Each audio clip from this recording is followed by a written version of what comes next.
Welcome to the Bag Maker's Workroom. I am Chris with Simply Classic, and today is Thursday, January 9th, 2025.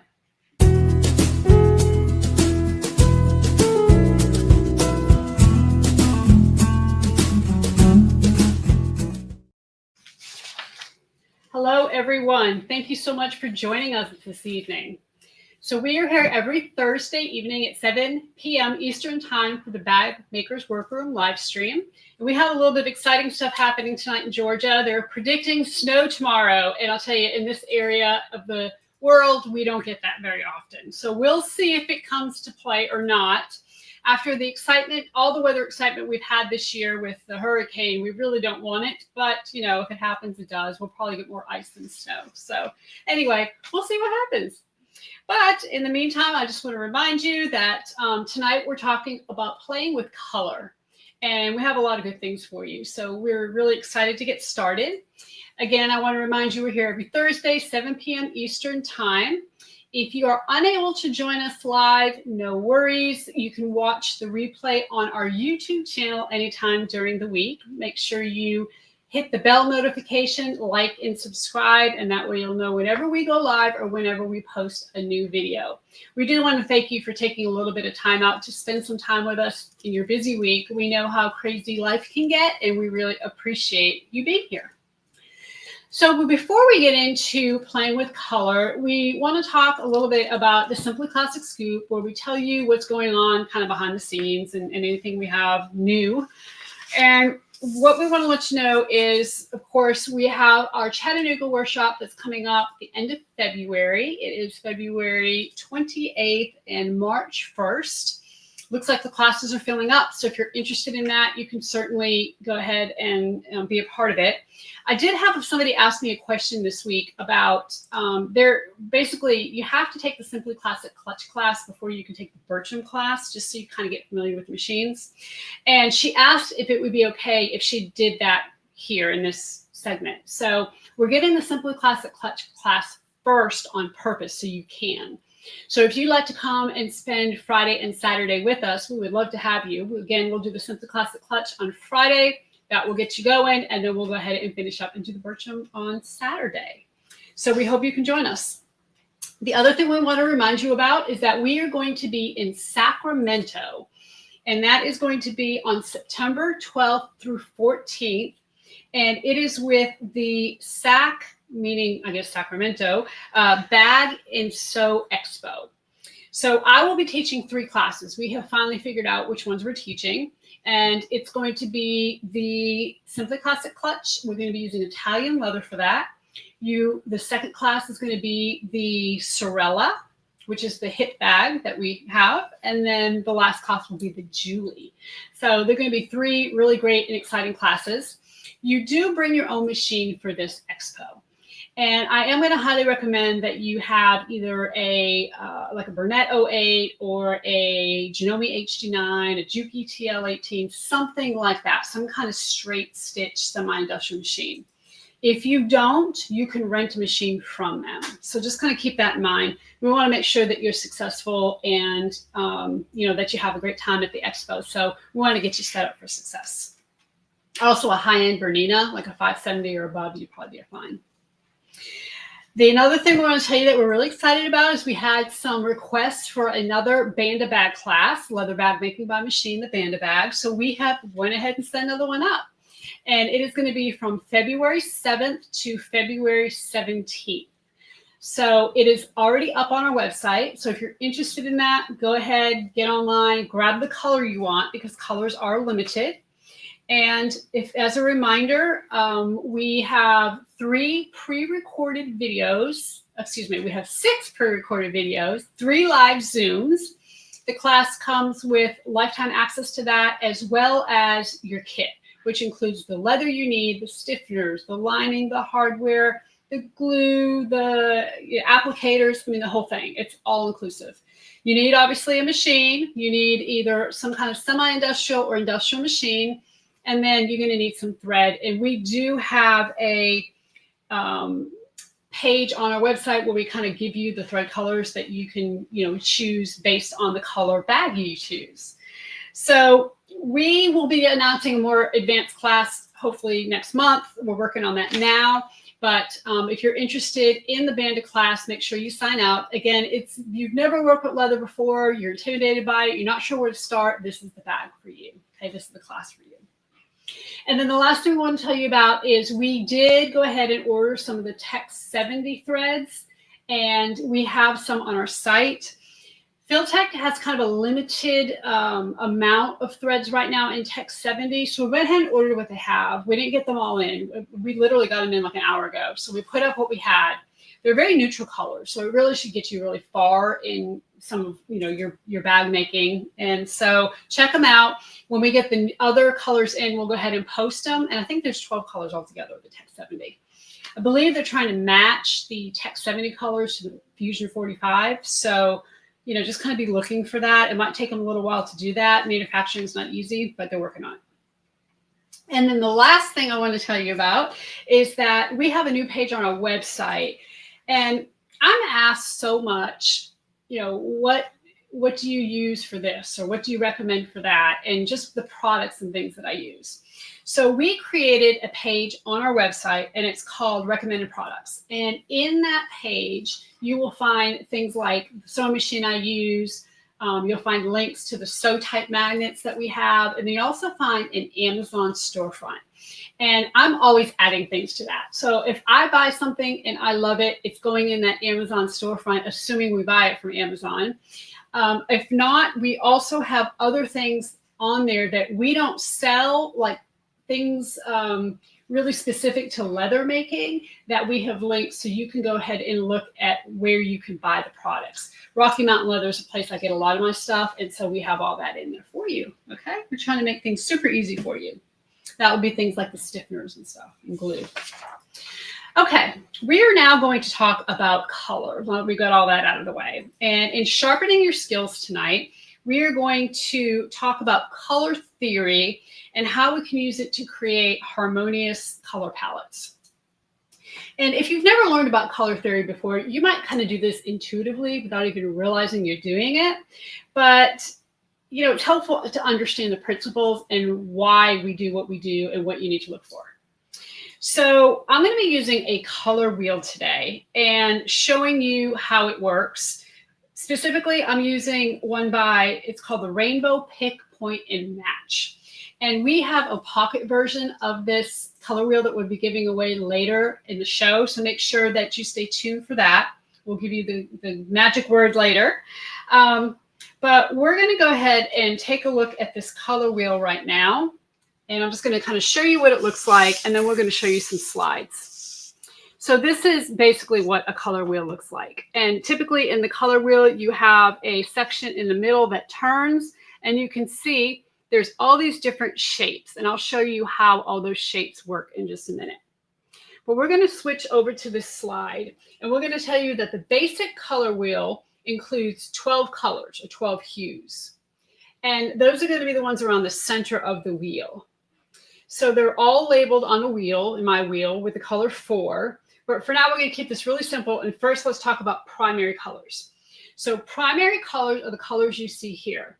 They're yellow, blue, and red. And basically, a primary color is a color that it's not created by mixing any other colors. Okay? It is just they're pure colors. Then we have secondary colors. And secondary colors are made from combining 2 primary colors. So in this example, if you were to mix red and blue, you're going to get purple. If you want to mix yellow and blue, you're going to get green. And then, of course, red and yellow, you're going to get orange. So these are considered secondary colors. And then in this next slide, we have the tertiary colors. And these colors are made from combining 1 primary color and 1 secondary color. And that's kind of what fills in all the colors in between. Okay, so that's where we come up with our blue greens and our red oranges and violets and all that kind of good stuff. Okay. So now let's talk about color properties. Now, color properties basically shows us how we can combine different colors to get new ones. So we can change the value and the saturation and get a new color. So let's look at this example. You see the slide here. We're going to use the color blue as an example. So if you add black, gray, or white to blue, it changes the color. Black changes the shade. Gray changes the tone. And blue changes the tint. So whatever you add, either black, gray, or white to a pure hue, it obviously changes it. Okay? Black has the lowest value and white has the highest value. So when you add black, it's called a shade. When you add gray, it's called a tone. And when you add white, it's called a tint. Okay, and that's what you see here. Now, the pure form of color is full saturation. So at the top of this chart, you see blue, and that is the pure form of blue. Okay, that is fully saturated. As you can increase and decrease saturation when you add another color. So in this case here, if you add green, and you add a lot of green, you're going to get a different saturation of that blue than if you add a smaller amount of green. It's going to stay more of a blue color. Okay, so now that we know all that, let's go back to our color wheel and let's take a look at it. So all of the main colors that we just talked about are the colors right here against the wheel. And on this wheel, each one of these segments in a color has got numbers. So number 1 is this darkest color. So it goes 1, 2, 3, 4, 5, 6, 7. So if you add black to blue, you're going to get this darkest form. If you add white, you're going to get the lightest form. Now, when you're matching colors, you would typically want to match, for instance, if we're going to use this blue, we want to match the number. Like if we look and we see our blues closest to number 6, we're going to want to match it to all the number 6s on this color wheel. Okay, that helps keep the harmony looking nice. Okay, so the way this works is you pick a starting color. So since we've been talking about blue, let's look at blue. And for complementary colors, the colors are opposite on the wheel. So I'm going to take my star here, and basically the way this works is you pick your starting color, and for me my starting color is going to be blue. You can see this star on this arrow is pointing to the blue. The complementary color is whatever the other black arrow is, and in this case it's opposite. Okay, so basically this blue goes with yellow. So the number 4 blue here would go with the number 4 yellow here, or orange. It's really more of an orange color. Okay. So we also have different shapes on here. So we have these triangles. So if we were to take a triangle and put the star on the color we're picking, which in this case is blue. Let's move to this blue. This is a pretty blue. Let's move to this blue here. We're going to look at where the other triangle points are pointing to find out what the triadic colors are for this blue. And that is this orange and this red. So blue, orange, and red would go together. We can also use this other triangle, point to the blue, and we can use this yellow or kind of this rosy red here. Okay, and then obviously we also have rectangles, and the rectangles are split complementary colors. So basically you have the colors across each other from the wheel, but then you have complementing colors as well. Okay, so we have 1, 2, 3, 4, 5 different ways that we can match colors with this color wheel. So another thing you can do is you can do a monochromatic color palette. And what that means is you use all the colors in the same slice of the wheel. So in this case, we would use all different shades, essentially, of this pure blue color. We can go with the tinted shade or the darker and use all of these colors. And those will complement each other as well. So let's take a look at what this looks like on a designer bag. Okay, so here is a Birkin bag. And it's like more of a candy color, right? And it doesn't matter if we like this bag or if we don't like this bag, that's irrelevant. What we can see are these colors are harmonious to our eye. So if I take that bag, I have a picture of it here. We're going to go back to the overhead.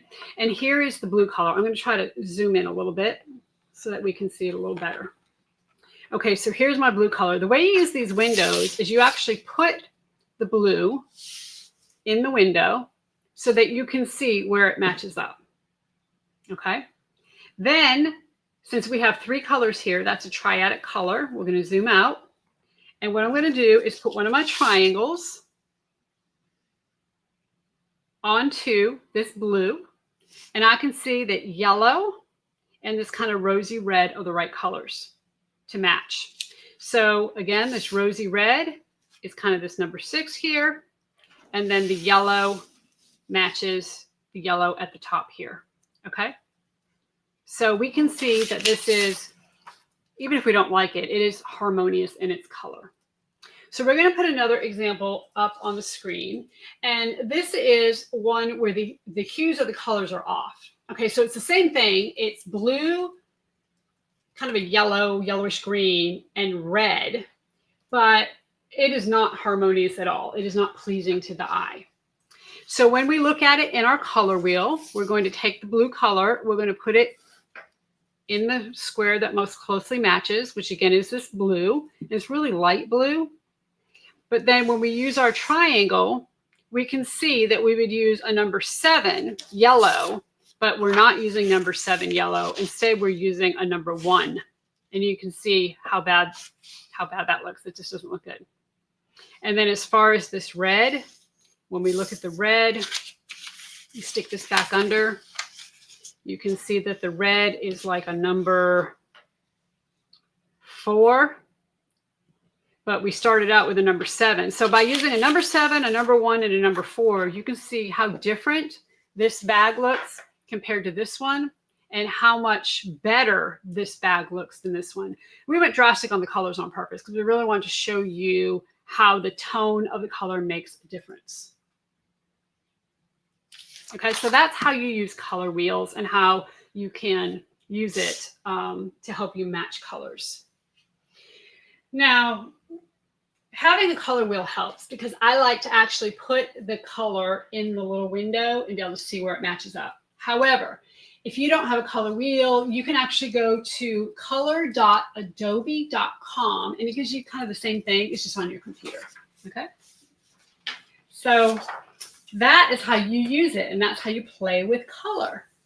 So we are going to move on tonight and kind of show you how this works in real life. We're going to do our perfect pairings and our featured product in one tonight.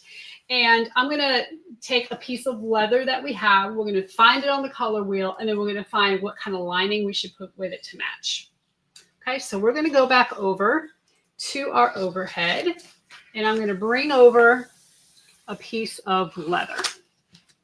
And this is our eggplant leather. So I'm going to put this on the color wheel on, and you can see, let me zoom this in a little bit for you. Okay, you can see this purple section does not match that color. It is just got too much red in it. So we're going to move over, we're going to look at this purple section. And this purple section, it kind of matches. It matches this one right here. It's kind of in between number 2 and number 3. So we're going to find a complementary color. I'm going to match up my black arrow to that, and then we're going to see what color matches it. And in this case, it is a yellow color. So by using either number 2 or number 3, the number 2 and number 3 over here is one of these 2 colors. So we have a Tiny Dots khaki lining. It's a tilde fabric. And when we put this on, we see that's about a number 2. Okay. So the number 2 leather, purple leather, matches with the number 2 khaki here. So essentially these are complementary colors. So if you're going to use the eggplant leather, we suggest that you use the Tiny Dots khaki color, and then you would use the Tex 45 sand fusion thread. Okay. And that's how you work this in real life. So it's really, the color wheel makes it really nice and quick and helps get pairings that are pleasing to the eye and work well together. Okay. So that was kind of a quick segment on that, but we feel like that was definitely necessary to show you how it works. Okay. Next is the Thursday thread, and this has become one of my favorite segments. It is a time where we tell stories. I'll either tell you a story about myself.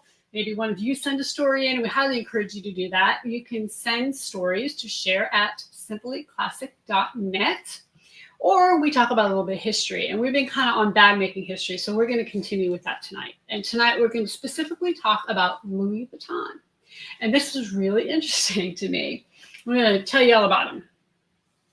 So Louis Vuitton was born in 1821 in France, and it was near the Swiss border. He was born into a family of artisans, carpenters, and farmers. His mother was a hat maker, but she passed away when he was just 10. His father remarried, but also died not long after.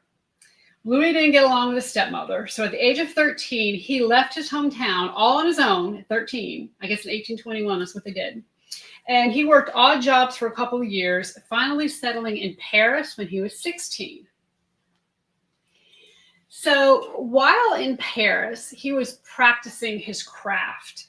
And he was working for a very well-known trunk maker. And I'm going to butcher these names tonight. Let me do the best I can. His name was Monsieur Maréchal. And within a few years, he had earned a reputation for being one of the best trunk makers in the city.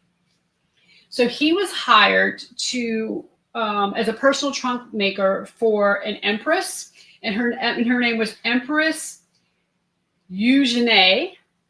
And she was the wife of the French leader Napoleon III. So not only was she one of the most powerful women in France, but she was also one of the most fashionable. And one of her sayings, one of her quotes was that she hired Louis Vuitton to pack the most beautiful clothes in an exquisite way. Okay. So that opened a lot of doors for him. And he became even more successful. And in his early 30s, he married a 16-year-old and opened his own trunk making shop in Paris.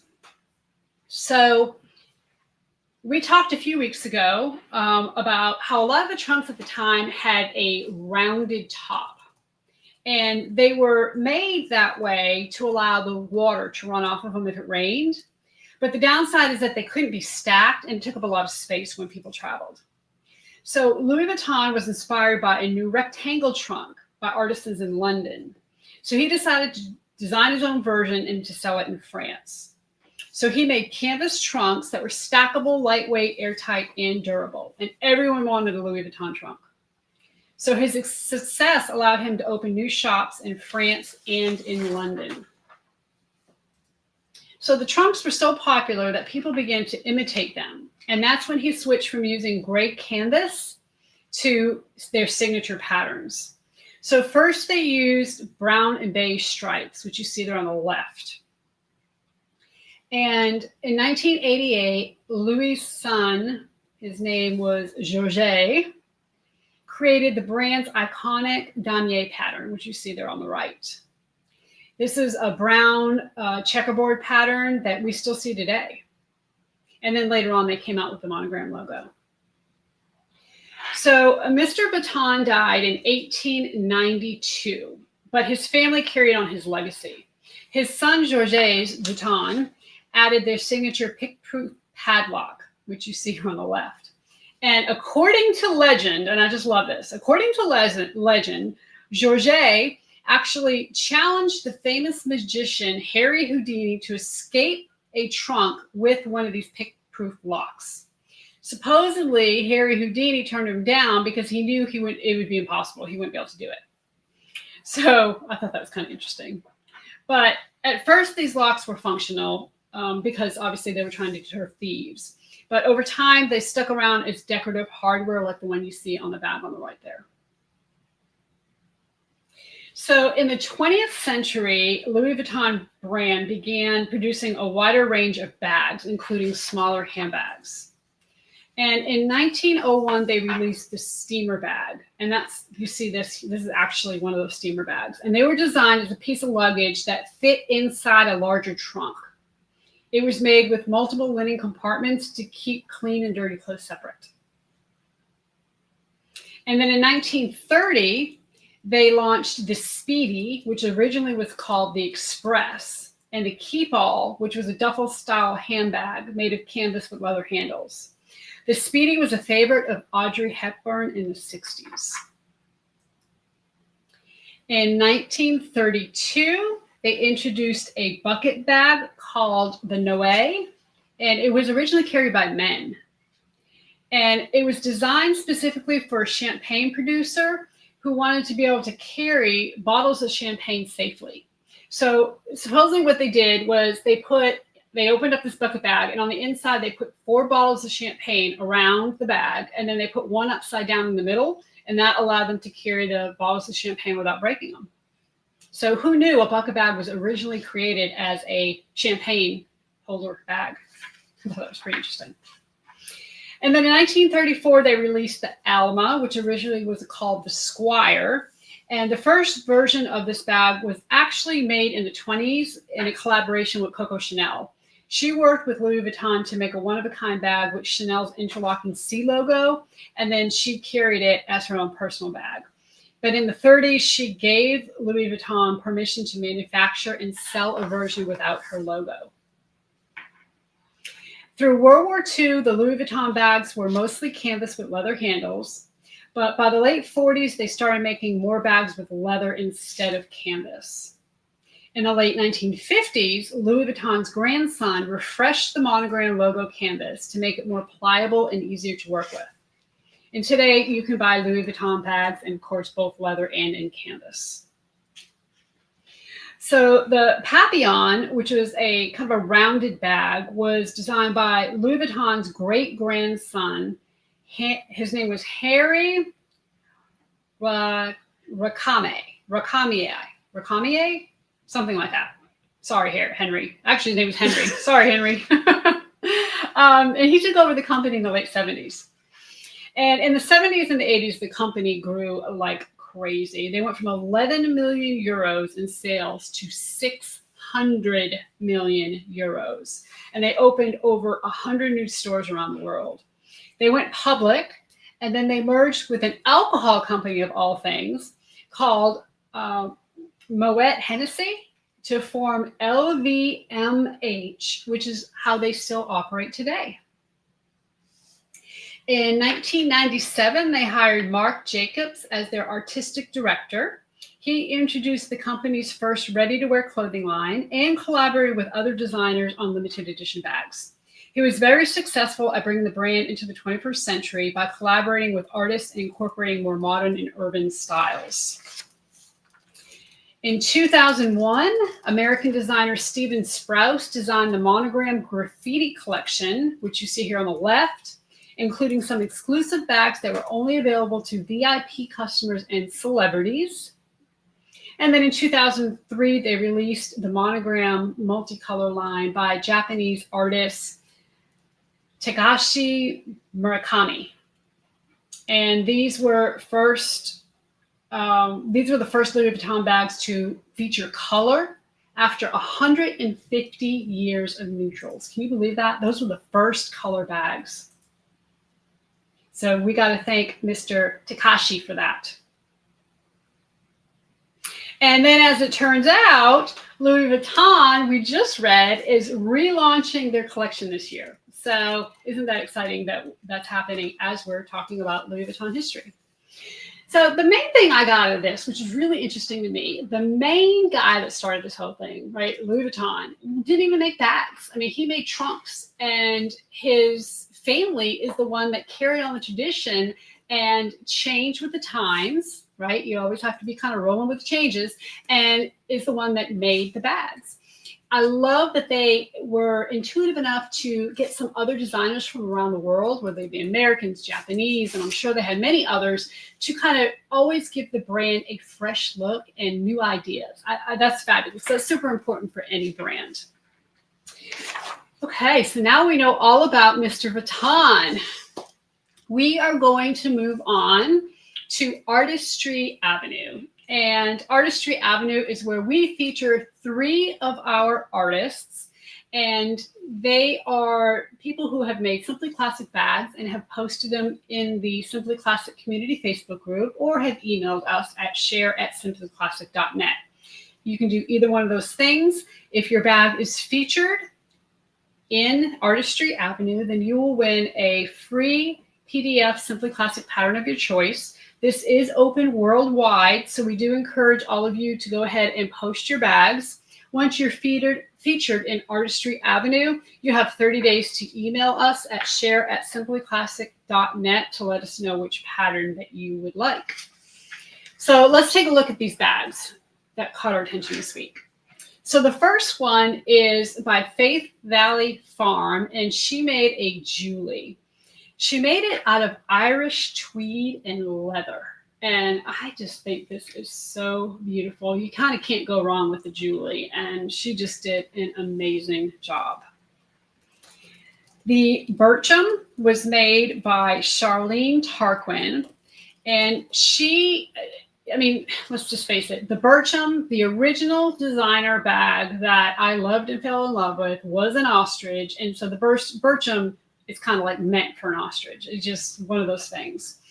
We don't have this specific ostrich color, but we do have something similar. We put it in the comments below. Ours is a little bit darker, but this is a really beautiful, kind of a light tan color. Gorgeous. Excellent job, Charlene. And then we also wanted to show you this bag by Michelle Davis. Now, she made this as a Christmas gift for her daughter, and this is a little Leah in the mini size. So if you're not familiar with a little Leah, it comes in skinny and mini. And this is the mini size. It holds a water bottle. There you can see kind of that second slide over on the left. You can see the section for the water bottle. She used 2 different types of cow leather that needed to be skied for the bell skiver. Then she used a Bontex equivalent at 0.4 millimeters as a stiffener, and she glued it to the leather. Now, Michelle is someone who actually took our Banda class, one of the first times we gave it. And so she learned how to do all that in that class. So I'm glad to see she's using it going forward. That's fantastic. And then the lining, she used waterproof canvas and a kangaroo, and she is from Australia. That's why she's using kangaroo. Veg tan leather scraps to create card slots and the key fob and the zipper overlay. She used a strap accent and that kind of leather that she put at the end of it, which I think is amazingly beautiful, was with a cow leather. So remember, if we featured your bag tonight, please email share@simplyclassic.net and let us know which PDF pattern you would like, and we will get it right to you. Okay, so we are going to move on to our question and answer section. But before we do, we want to give you the magic word to win the mini color wheel, okay? It's the little pocket version, and we're going to get it out to you. This is only open to U.S. residents because we are going to have to mail it out. So make sure that you, if you are in the U.S., you can type the magic word. If not, we ask you to hold off so that, you know, we can make sure we get it to somebody who can, we can mail it to. And the magic word is color, okay? Color. We'll let the computer pick a winner. And in the meantime, we're going to go over a couple of questions. Okay, so Diane asked on Facebook, can polyester embroidery thread be used for sewing handbags? And this is really a great question. I actually answered her, or I think I saw the answer, and a couple of people had different opinions. I personally have used it before. Before I got all of the Tex 45 colors, I was doing some quilting for Simply Classic Clutch on my domestic machine, and I did use embroidery thread. I don't think I used it in the bobbin, though. It just didn't wind real well on my machine. So it is a polyester thread. Bonded nylon is the best. However, if you don't have access to bonded nylon, which you do now because, you know, we carry it, but you can definitely use a polyester. Don't use cotton, Okay. Other than that, the polyester should be fine. And also, we had a couple of questions on this. We did the Louis Vuitton, it just so happens, the Louis Vuitton hack with the Bircham, which is this back here. And a lot of people have been asking me how much faux leather they need for that. So for the main part of the bag, I used 1 roll. And then for the accents, I used about 1/4 roll. I mean, you didn't need much for that, okay? So 1 roll is definitely enough for the main part. Even though it's a big bag, it really works out well. Okay. So Stephanie asked, those charts are, she made a comment, those charts are awesome. Is it possible to put in the file section on the Facebook group? As far as where we get it, yes. I mean, we can certainly add that, and we'll put it also as a link down below in case you'd want one. You can certainly get it. They have them on Amazon. There's different makers of the color wheel, and I just happen to have this rainbow one that I bought a long time ago, but they all kind of do the same thing. So, you know, just kind of look and see what you think would work for you, or again, you can use the Adobe color as well. Either one of those works well. So Christine asks, Chris, do you or will you carry this print? The Louis Vuitton. The Louis Vuitton print. No, we don't carry the Louis Vuitton print. I think that's what you're asking. I know that I have seen some people out there that do. I think it's yeah, I'm not sure how it's recreated, but no, we do not. But you can certainly get it, and I'm sure from someone and pretty much make that bag. It would be great. Jennifer asked, which bag pattern is that brown bag on your bottom shelf? Okay, so this is the Banda bag, and this is the leather clasp bag. So if we'll get rid of that comment there, I'll show it to you. You can see here that it is, let me try to move it so you can see it. It is a pretty basic bag, okay? And we did that on purpose because it's a beginner class. It has an open section here, okay? You just connects with a swivel clasp. It has kind of a shorter handle. It is a bucket bag style, but on the side here you have an accent with a knot for the strap connector, and then you have either suede or hair and hide that we send you for this accent stripe. And the accent stripe does not go across the bottom. It just goes here on the side. Okay. And this is a bag that I actually saw when I was in Italy in some of the open air markets. And it was just, it caught my eye. It was simple. It was really beautiful. It caught my eye. And I thought, yeah, that's definitely got to be a good pattern.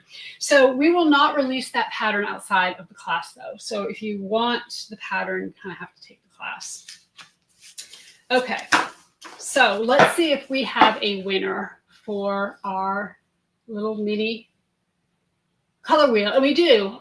Iris Wileski.